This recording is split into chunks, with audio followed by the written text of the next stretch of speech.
who is the biggest delegation at every summit. So this year, the biggest delegation is from Vietnam.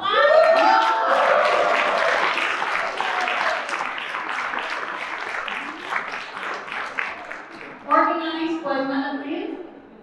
Get up. Who is the Vice President for the Vietnam Chamber of Commerce and Industry. The second largest delegation is from Kazakhstan.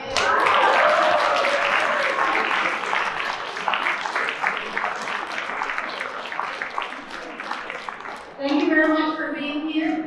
And their leader is Prashant Sarsimbayera, who is the chair of Global Summit in Mexico.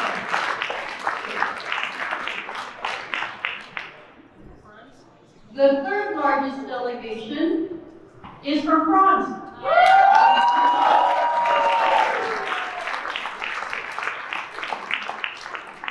And their leaders are Elizabeth Richard, and Anne Pierre.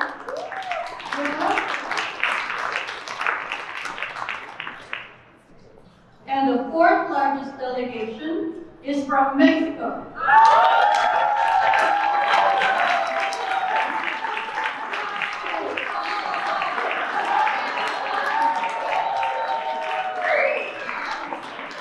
And the chair is Patricia Espinosa-Torres, the former Undersecretary of Labor.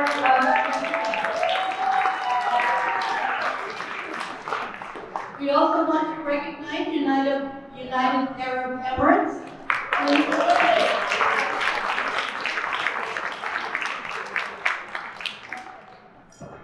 But it doesn't matter where you come from, frankly. It's just wonderful that you're here. Whether you're from Stuttgart or Zurich, yes, we have somebody from Zurich, and Stuttgart, and Miami, and Manila, no matter where you come from, Astana, Hanoi, Ho Chi Minh City, it doesn't matter. We're all here as women and some men who support women's advancement in the economies of every country.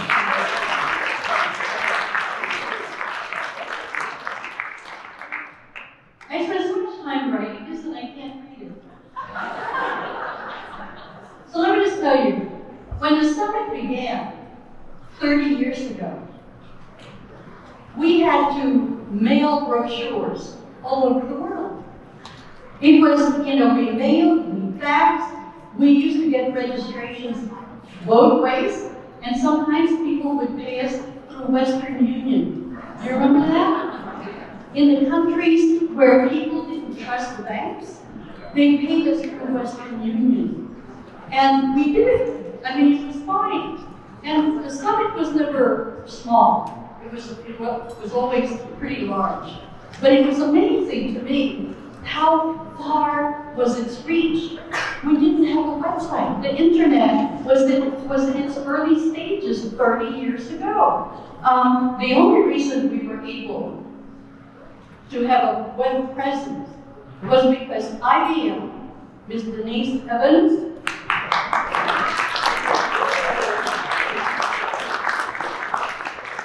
in 1998, gave us the resources so we could do a website, right?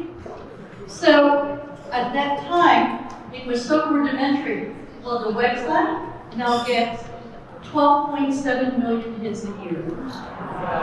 And the web presence is amazing. And when you look at the reports and where it reaches, to me, I'm looking at them going, my Lord, where is this going?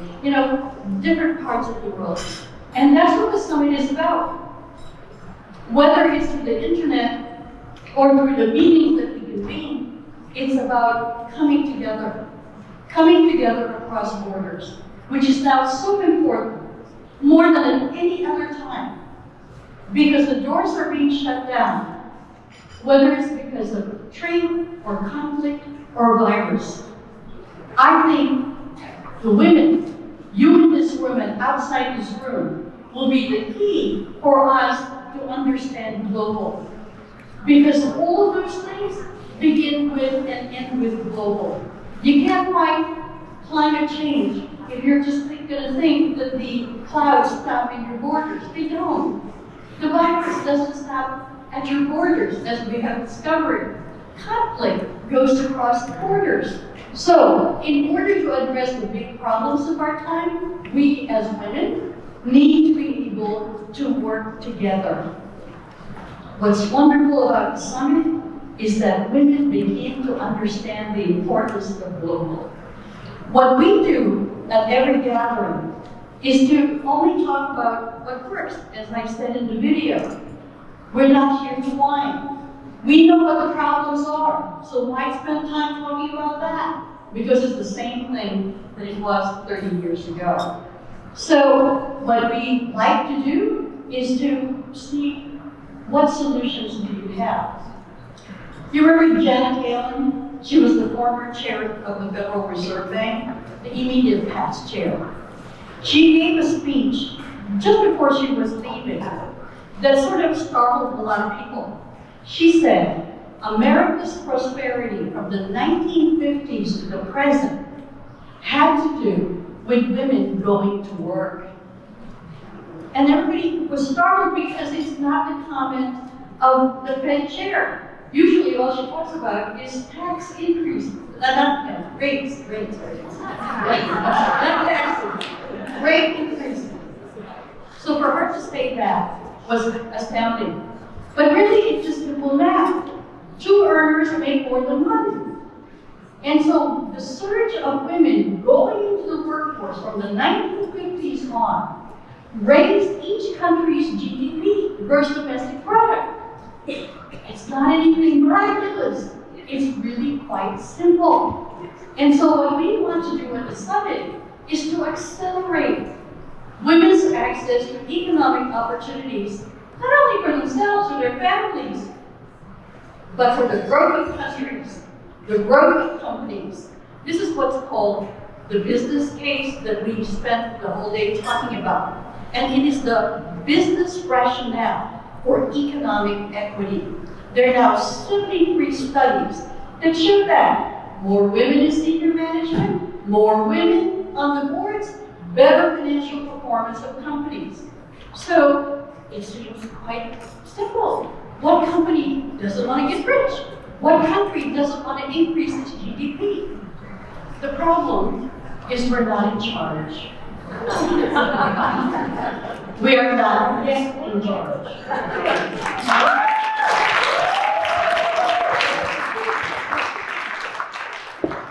So what we try to strive for is not just for women to be at the bottom of the economic barrel as consumers and as workers. We want to be up here calling the shots, because only then can we address the issues that we've been struggling with for many, many years. Right now, in terms of women heads of state, you can count them on your 2 hands. There are not that many.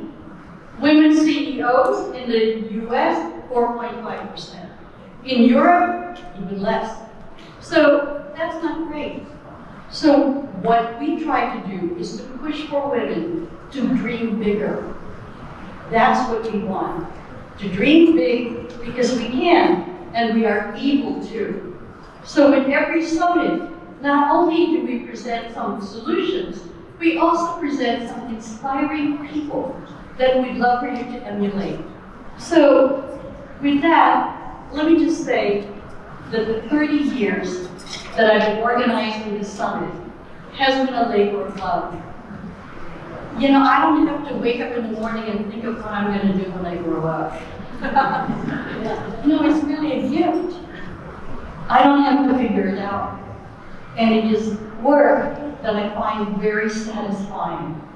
And when I see all of you, when I hear the women like today and some men talk about what they are trying to do within their companies, it makes your heart full. Women are amazing. They are. So we must, harness that pride in our sex, but push for change. One of the things that is clear to me after all these years, change doesn't happen without pressure. That is the quote I gave to the UN for next week. No one is ever going to give away power.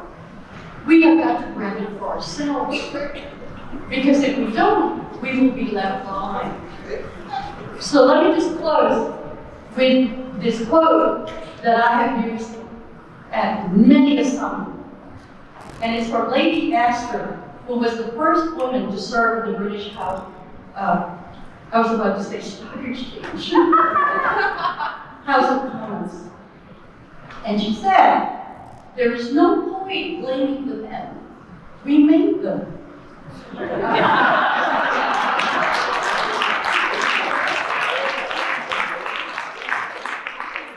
So it's up to us, the makers of men, to become responsible. Thank you.